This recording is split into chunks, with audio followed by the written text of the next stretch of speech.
everybody, it's Valerie from Easy Peasy Living. Today I am going to talk to you about managing your paper keepsakes and photos, which seems to be like a universal issue for just about everybody, myself included. So first I need to make a confession. For many years I had a dirty little secret, and that is, I'm a professional organizer, and I was going out into people's homes and helping them whittle down their belongings and make some hard decisions. Yet when I looked in my storage room in my house, I had four of bins of this size that were filled with papers, old cards and letters, baptismal certificates, you name it, all sorts of keepsakes. And there was no organization to it whatsoever. Everything was just thrown in there, higgledy-piggledy. Well, I got to a point where I decided A, I didn't want to be a hypocrite anymore, and B, I really didn't want to take up that much space in my storage area anymore. I mean, 4 bins like this, you can hold a lot of other stuff. So, and thirdly, or C, I really, worried about, well, what if something happens to me and then I leave behind these bins of stuff and somebody has to come through and go through all of it and decide what it means and what to keep, or just to throw it all out. And so I decided that the best course of action was for me to take charge of this situation and bring it under control and devise a system that would be easy for me to maintain moving forward. I'm not gonna lie, it was a little time consuming. It probably took me about, I would say, a week of working on it for like an hour or 2 a day. It wasn't like I was doing it all day long, and you don't have to do that. I wouldn't advise doing that. But breaking it down into little manageable chunks is not that bad. And so as a result, I was able to get rid of these 4 bins, and this is what I was left with. Okay, and I do have my wedding album and my parents' wedding album upstairs in my room, but other than that, this is it.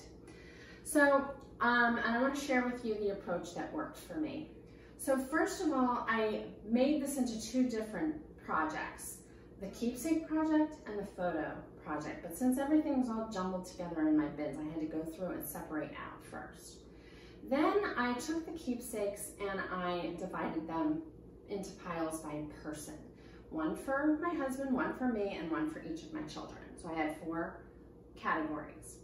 And then I made some rules for myself. So you want to decide what the parameters are of what you're keeping. So first is, how much space are you going to devote to your keepsakes? And I decided that a box this size was about what I wanted to devote. So we each have our own box with our name on it, and this is mine. Mine is almost full, but I'm also not really thinking that I'm going to be adding to it that much more. I'm 54 years old, so most of my milestones have passed, and there's not a lot that I'm going to be adding to it. But if it gets too full, I may have to get rid of some things, but that's okay. And what I did for myself was I further categorize what's in here by like cards and letters. I have some family history stuff. I have cards that my kids made for me and things like that. And just to show you, like, I'm 54 years old, and these are all the cards and letters I'm keeping from 54 years of my life. So this is doable.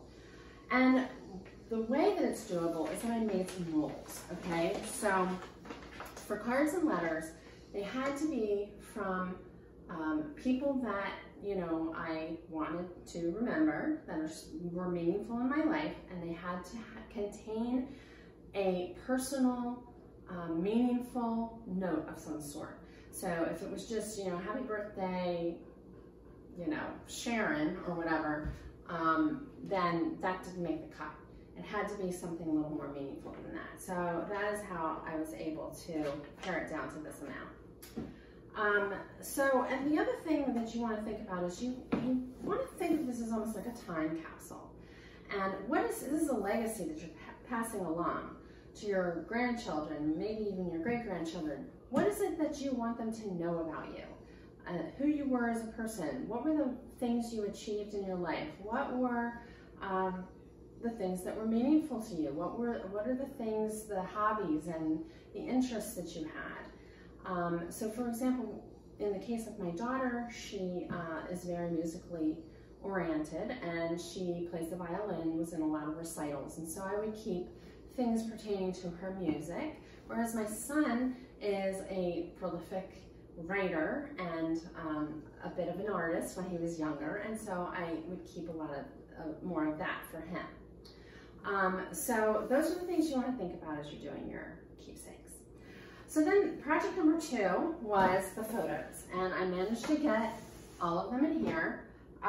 I had a whole bunch of those old photo albums that are like, they have the sticky pages and the plastic sheet that goes over it, and they were all the rage back in the 80s. Seemed like a good idea back then, but frankly, it's not a very good way to store your photos.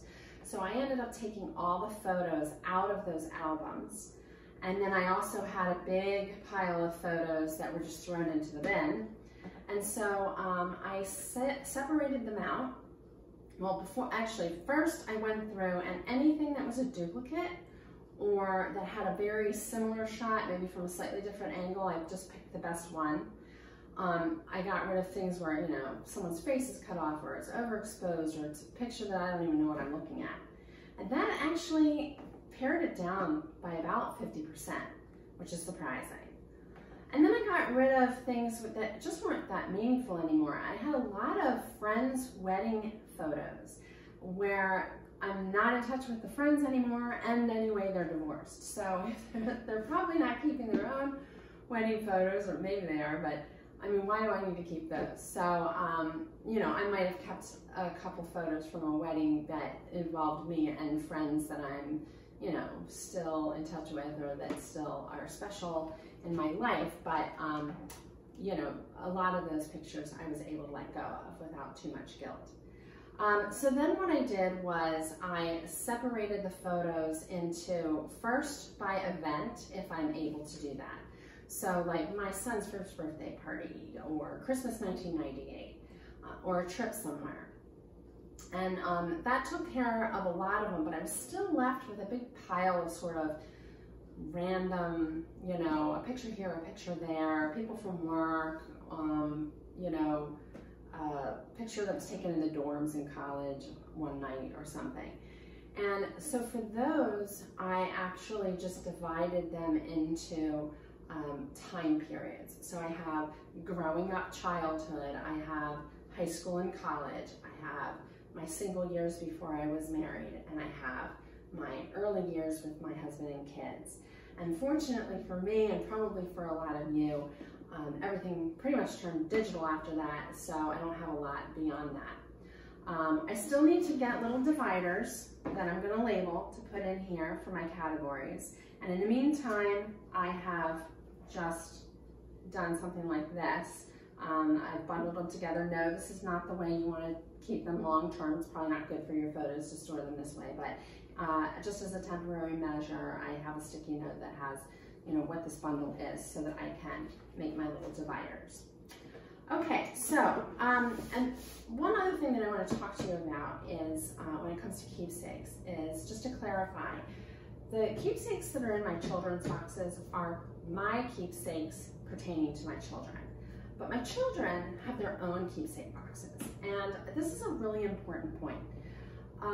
You know, learning to make intentional decisions about your belongings and being able to part with things, especially keepsakes, is not something that comes naturally to most people. This can be a bit of a struggle, and it's a learned behavior. So I would really encourage you to start early with your children, teaching them how to do this.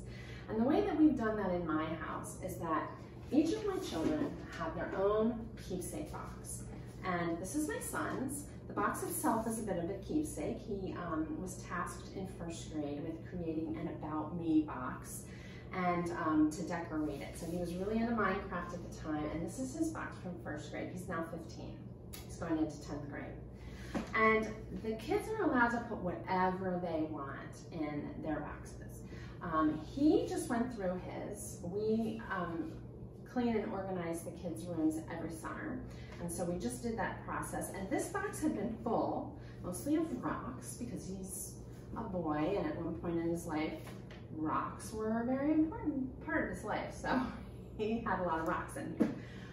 He decided that he could put them back outside and he didn't need to keep them. And so he's made a lot of room in his box, and now he can continue to store things. But these are the things that he felt were most meaningful. So there's that. And then also, every parent I know has a prolific artist in their house. And so for me, that is my son. And he doesn't draw quite as much anymore, but he still does sometimes. But when he was younger, he was quite the artist. And one weekend when he lost his electronics privileges, he covered all the walls of my living room with artwork. Obviously, we couldn't keep everything, so we had a rule. Each child was allowed to have one drawing on the refrigerator at a time and one drawing on the upstairs hallway bulletin board at a time.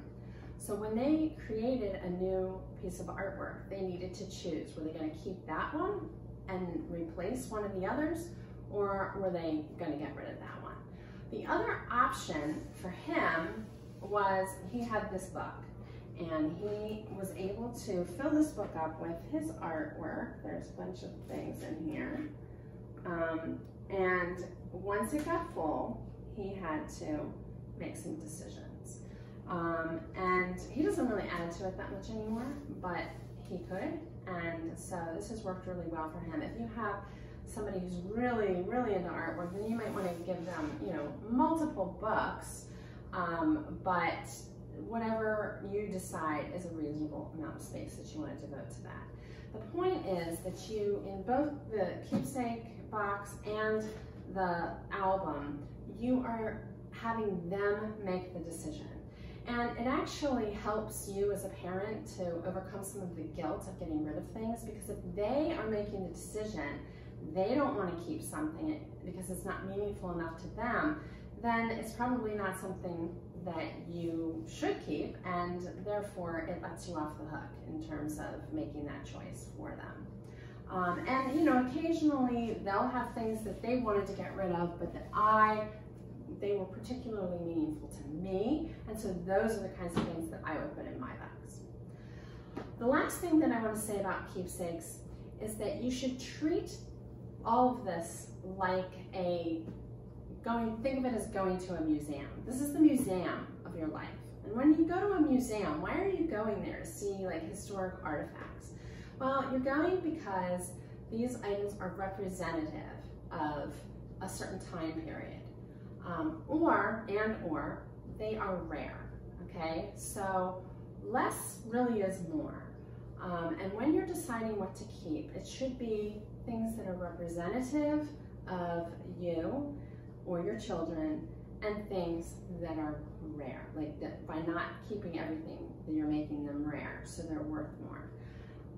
In the long run, are your kids gonna thank you for giving them a box this size of their stuff, or giving them a box this size of their stuff? That's a decision that only you can make. But having it be somewhat organized and thought through is really going to make a big difference, I think. Okay, so I hope you give this a try, and feel free to email me with any questions at Valerie@easypeasyliving.com. And as usual, have a great day.